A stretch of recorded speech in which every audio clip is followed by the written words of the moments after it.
Good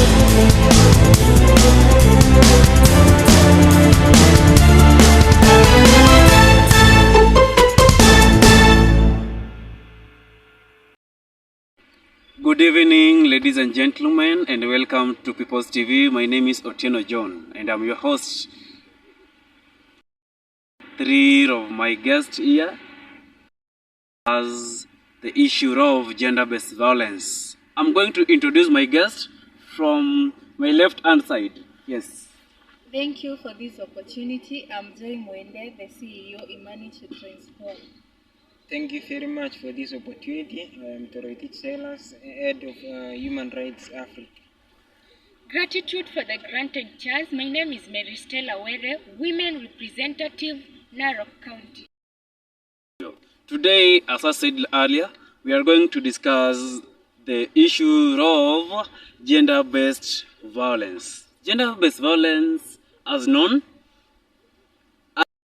are directed or posed on individual gender. I'm going directly to ask my Madam Shah that are being experienced in Kenya. Thank you again for this opportunity. There are different types of GBVs in Kenya, starting with psychological violence. In this, you find that people are affected emotionally from maybe manipulation from the people from the society. We have physical violence, where you find that people receive beatings, especially women and girls, from their loved ones, maybe from a slight mistake. We also have financial abuse, where you find that someone is denied to look for jobs or go to school and made dependent to another person for financial grants. We also have socio-economic violence, where you find that people are denied resources, most especially women. They are denied some resources from the community because of their gender. Yeah, thank you. Yes, Madam Stella. Kindly, can you tell us the factors that are contributing to these GBVs in Kenya? Allow me to grace the occasion by getting you deep into factors contributing to GBV in Kenya. Factor number one, we have institutional and structural norms, such that women are denied education and employment opportunities. This made them to become so over-dependent to men, hence limiting them to run away from these abusive acts. Point number two, we have technological factors, such that the emergence and rise of digital platforms has led to GBV, including cyberstalking and harassment. Point number three, we have psychological factors, such that in our childhood we are exposed to torture, we are used to being bullied, and this made us, when we grow up, we pass it to generation and generations to come. And last point, we have social and cultural norms, such that in a way in the community, some communities do not allow us to expose the challenges that we are undergoing through.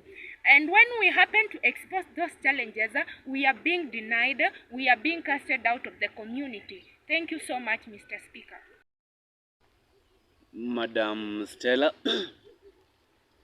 I know I'll come to Mr. that is Daktari Kiprotich. Yes, Daktari, if you can just tell us the strategies that are being put in place in Kenya to combat the GBVs.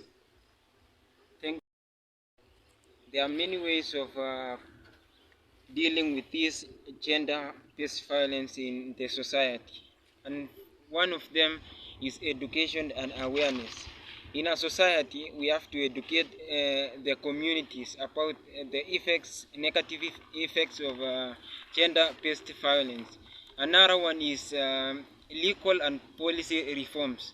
We have to to strengthen the law. For example, in our constitution, Article 25A, 29B, and 50, it states that the government prohibits any form of torturing or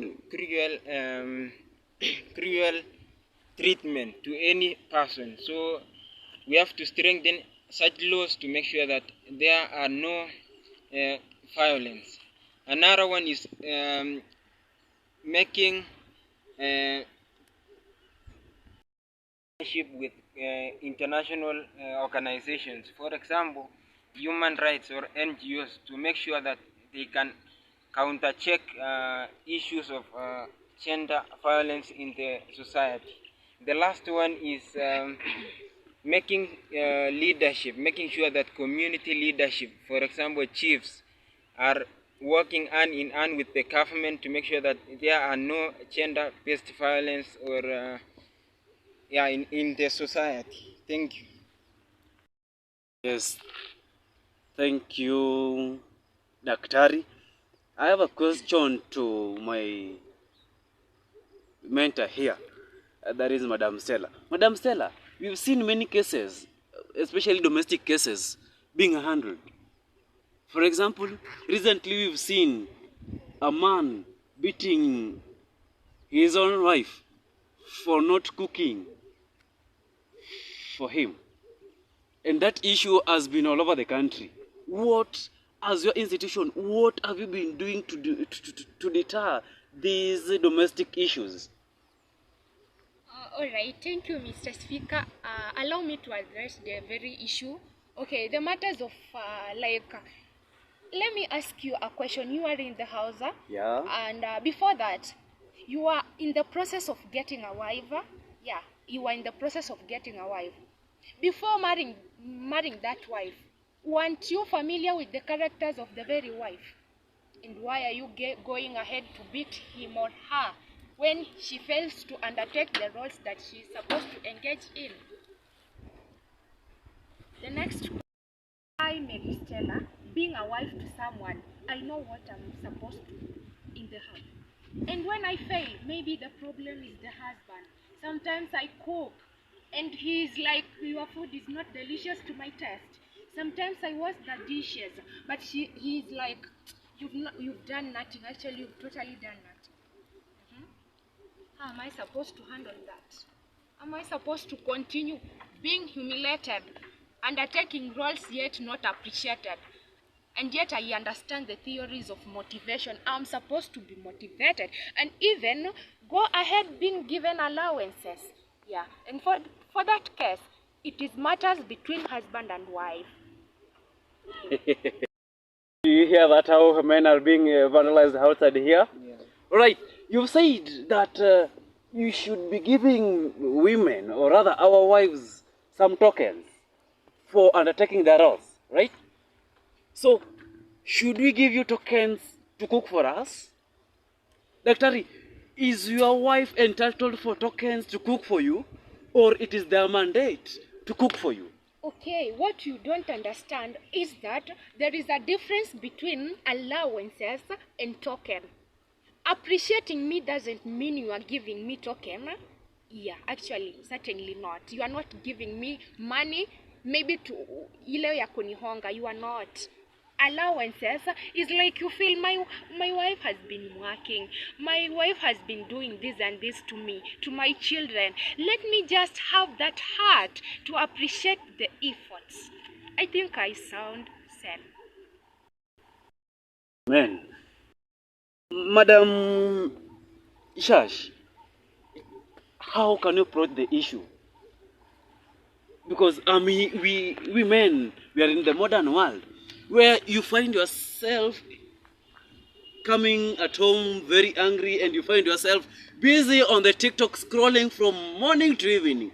Morning to evening. If you have that question on the hand, on board, then your wife feels embarrassed and like she's calling for war. How can you address that? Okay, personally, I concur with my friend here, Mary Stella. There are different types of women outside here. Not everyone you'll find going out, okay, scrolling their phones instead of cooking for their husbands or such stuff. But personally, let me say personally,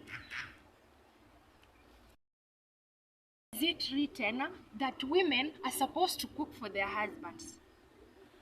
Is it only limited to wives, or it is a general gender you can undertake? Nice.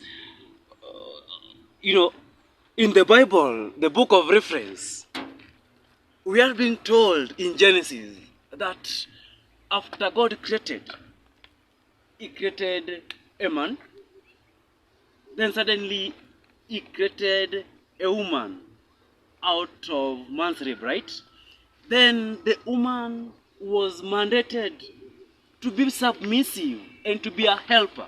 So, which means the point of you cooking to your husband, your man, which means you are being a helper, or you are acting as a helper to him. So, is that not written in the book of reference? And by the way, Mr. Speaker, are you understanding matters of GBV? When you tell me to be submissive on your side, aren't you seeing you are taking me back to those matters that it is female gender that is supposed to be submissive to the men? Yes. Aren't you taking me back? Yes, it is written in the book, the reference book, And then the holy book. And then if it is written, then my friend, You be submissive. I love. my friend, I work. You eat. I think, okay, my point is you are supposed to do away with that term submissive. Perhaps not, certainly not. Doctor, you are doctor, you are doc, and you've been doing this in the field for so many years. Tell us, is it written as I'm saying it in the Bible verse, that is the book of reference, that they should be submissive? And being submissive, which means you put everything in control. Like if I leave the house in the morning, you have to ensure that your husband is clean. If perhaps I'm your husband is clean, is neat outside there. If I leave in the house, coming back, I have to get food. My siblings, they have to be taken care of. You see? So it is not a matter of being there as a housewife. Even the reference book tells it. Yes, it is written Yes, Doctor. but that is why education comes in. You have to educate. Not all women are the same. Not all women will understand that I have to cook for my husband. You have to educate them to know that I have to do this and to comply with the law. And by the way, for me, Mary Stella, I can't cook for you if you are just a boring husband. I can't. And to add on that, it's not like we are against cooking for you or doing those chores, but in today's world, men of today, you are putting it as masculinity, like you are commanding. Yes, perhaps. Why should you command me yet? Maybe I'm from work, I'm tired. We are from the same place of work, and then you want your wife to be submissive. And the worst you are using the term submissive. That is not the world of today. Move with the world, my dear. Move with the world. Should we sleep hungry? Certainly not. If you see I'm tired, go ahead and cook in the kitchen because everything is there. Should men, okay, I have a question. Doctor, should we men eat outside from our houses, eating in the hotels, then coming back to sleep? If it is the norm, then you can go ahead. It doesn't mean that you have to eat outside. It means if you arrive home early, you can as well do that part of cooking. Doctor, are you cooking for your wife? I can cook. Yes. That is good. Yes, he can cook. And he can cook, and then from the kitchen, he can take a shower and then go out very handsome. Who will notice he's Right. I'm feeling challenged, Doctor, but there's no problem. So, I have a question again. How has Kenya reached so far in the issue of addressing the issue, the case of GBV? How far has Kenya gone in addressing the issue of GBVs in Kenya? Yes, Doctor. Yes, according to me, Kenya has made a huge stride towards this gender-based violence. Have you met the thresholds? Yeah, to some extent, though we still have some few, but I think we have already done almost 70% of eradicating this gender-based violence. If I'm seeing my figures here, I can see in 2023, there was 1,700 cases reported, that is GBVs. And as I can see, only 13 of them were addressed and culminated. So where were these other figures? Okay, I think these are the figures are the one that these guys didn't report. You know, you have to report, then a law should have to take its course. But Daktari, that is why we have these figures, because they were reported. If they were not reported, then we couldn't have been having these figures. Yes, madam, especially in your case, in your area where you are coming from, Narok Town, we've been having cases of rapes. If I can see in my screen here, let me check.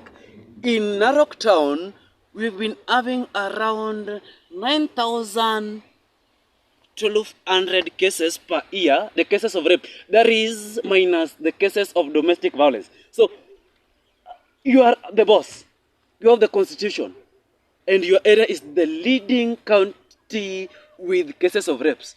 And we are here talking of the GBVs. Yes.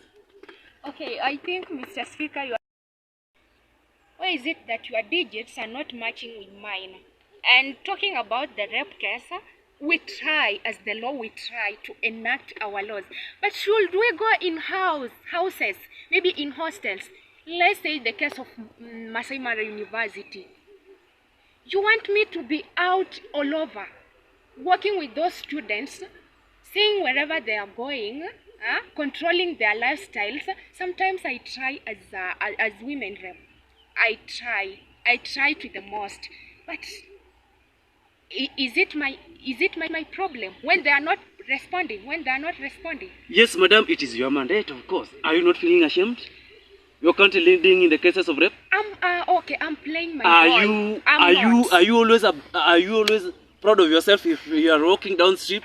Because when you go to the history, I'm performing my task. Yeah.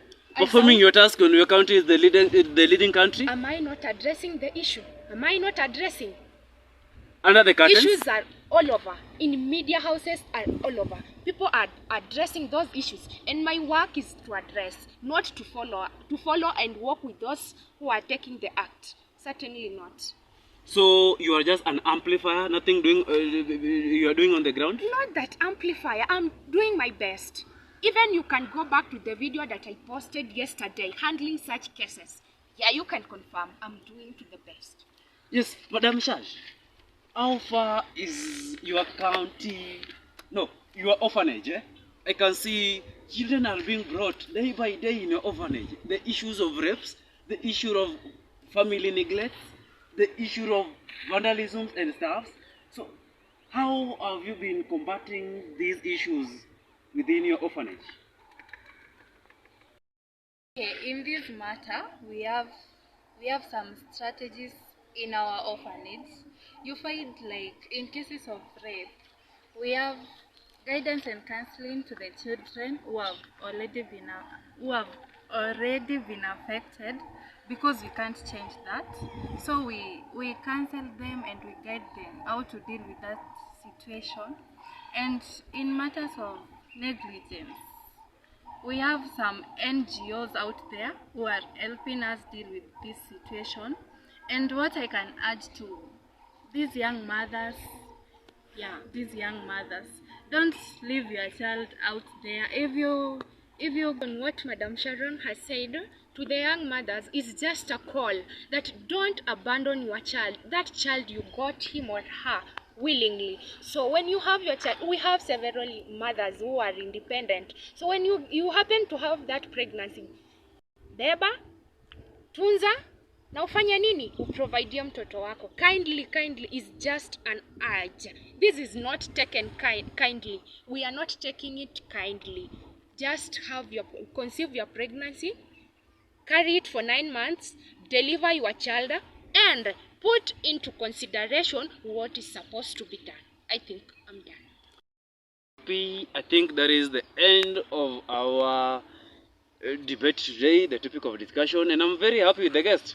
I'm very happy with you, and I think, Doc, if One time I'll call you, then you'll respond. Otherwise, thank you. This is the People's TV, and your host was Otieno John.